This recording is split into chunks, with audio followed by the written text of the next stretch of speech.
અથાણાની season start થાય અને બધાથી પહેલાં આ મેથિયા ગુંદાનું અથાણું મારી ઘરે ના બને એવું તો બને જ નહીં. અને હા, મારા વ્યૂઅર્સનું બી આ ફેવરિટ રેસીપી છે. તો તમે બી આ રેસીપી ટ્રાય ના કરી હોય તો જલ્દીથી આ અથાણાની સિઝનમાં ટ્રાય કરજો આ રેસીપી. આવી રીતના અથાણું બનાવશો ને એટલે કલર બી એકદમ બ્રાઇટ રહેશે અને ગુંદા બી પોચા નહીં પડે. મને પર્સનલી અથાણાનો બહુ શોખ છે અને હું ટ્રાય કરીશ કે આ સિઝનમાં તમારી જોડે અલગ અલગ અથાણાની રેસીપી શેર કરું. તો એના માટે અત્યારે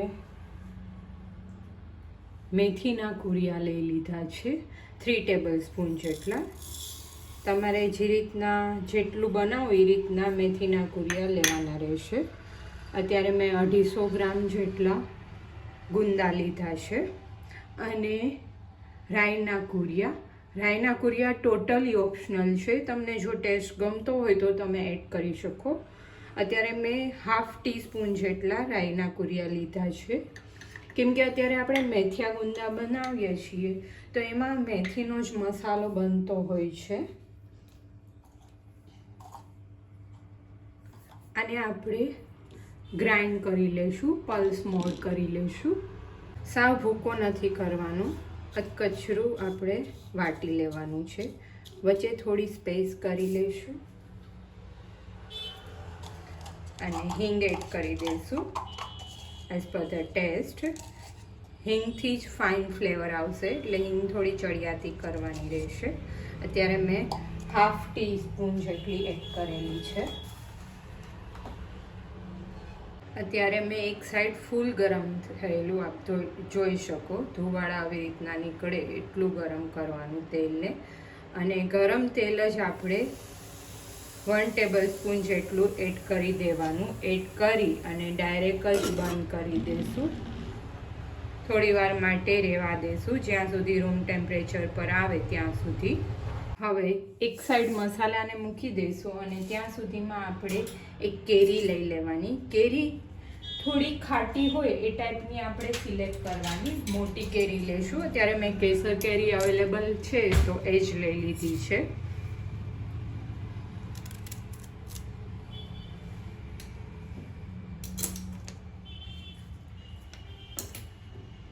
નાની છાલ આપણે રિમૂવ કરી લઈશું.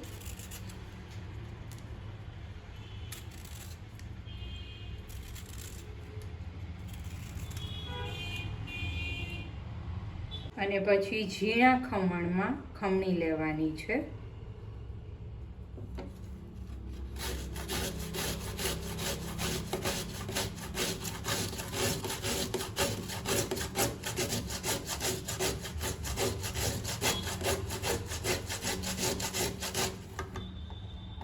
અત્યારે મેં ગુંદા લઈ લીધા છે. પ્રોપરલી પાણીથી વોશ કરી અને ડ્રાય થઈ જાય પછી જ આપણે એને યુઝ કરવાનો અને એને ભાંગી લઈશું.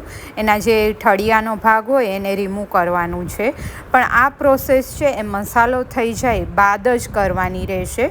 જો તમે વહેલી કરી લેશો ને તો ગુંદા કાળા પડી જશે. એટલે ખાસ ધ્યાન રાખજો કે મસાલો બની ગયા પછી જ આવી રીતના ગુંદાને ભાંગવાના છે અને એના સીડ્સ રિમૂવ કરવાના છે. દસ્તાની હેલ્પથી તમે બહુ જ ઇઝીલી ગુંદાને ભાંગી શકશો. બધા જ ગુંદા એક જોડે જ ભાંગી લેવાના.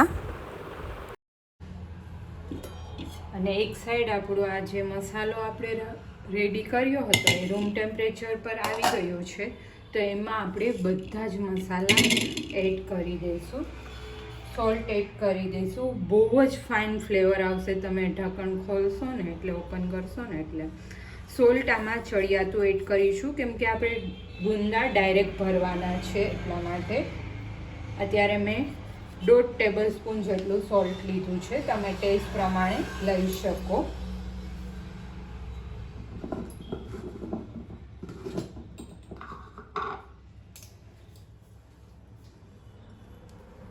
લાલ મરચું પાવડર લઈ લીધું છે. તમે તીખું ખાતા હોય તો તીખું અને મોરું ખાતા હોય તો કાશ્મીરી તમારા ટેસ્ટ પ્રમાણે એડ કરવાનું.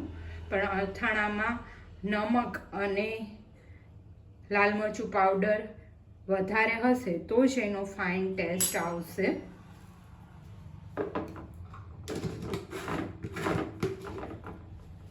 અત્યારે મેં 2 ટેબલસ્પૂન જેટલું લાલ મરચું પાવડર એડ કરેલું છે અને જે આપણે કેરી ખમણી અને રેડી રાખી હતી એ બી આમાં જ એડ કરી દેવાની છે.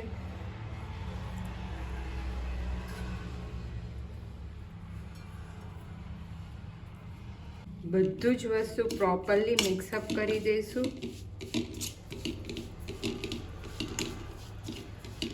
આ અથાણાને તમે ફ્રીઝમાં સ્ટોર કરી શકો અને તાજું આ અથાણું તો બધાને બહુ જ ગમશે અને પર્સનલી મારું તો ફેવરેટ છે.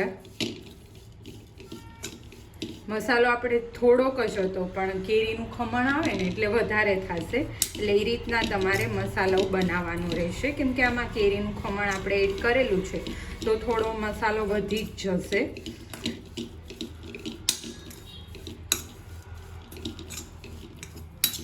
એકદમ ફાઇન ફ્લેવર આવે છે, સ્મેલ બહુ જ ફાઇન આવે છે તમે મિક્સ કરતા હશો ને ત્યારે બી.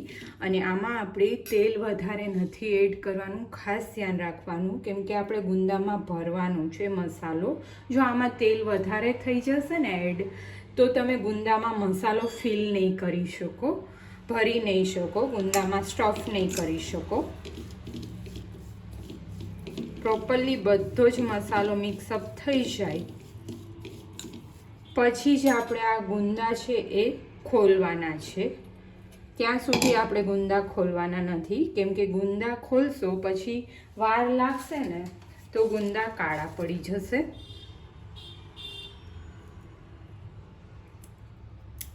રીતના ઉપરનું રીમૂવ કરી દઈશું. એક વાટકીમાં મેં નમક લઈ લીધું છે અને નિમકવાળું આપણે ચાકુ કરી લેવાનું છે.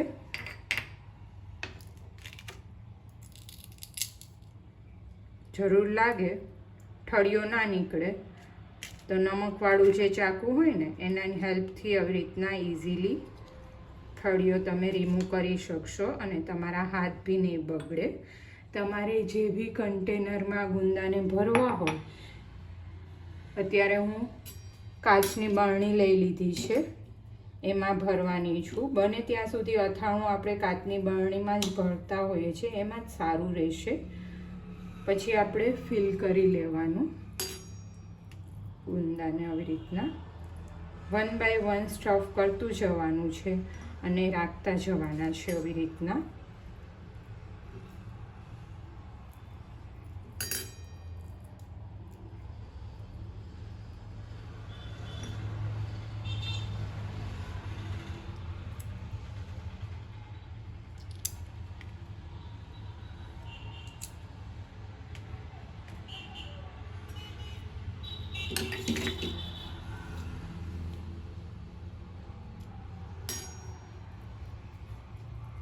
તમને વધારે એક્સ્ટ્રા મસાલો જોતો હોય તો એમ જ તમે ઉપરથી મસાલો બી એડ કરી શકો. અને કેરી તમને વધારે ગુંદા જોડે ગમતી હોય ને તો તમે આવી રીતના એક આખું લેયર ગુંદાનું મૂકી શકો અને વચ્ચે તમે કેરીના કટકા બી એડ કરી શકો. એ બી ફાઇન ટેસ્ટ આવે છે. ગુંદા કેરીનું અથાણું થઈ જશે જે ઇન્સ્ટન્ટલી બની જશે અને તમે એને ફ્રીઝમાં સ્ટોર કરી શકશો.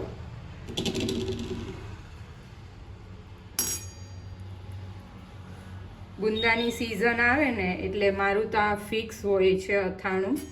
અને મારા બહુ બધા વ્યુઅર્સ છે એને બી આ રેસીપી મારી બહુ જ ગમી છે.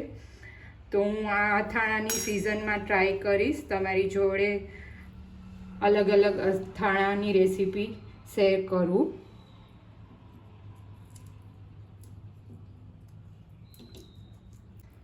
આ રીતના બધા જ ગુંદા આપણે સ્ટફ કરતા જવાના છે.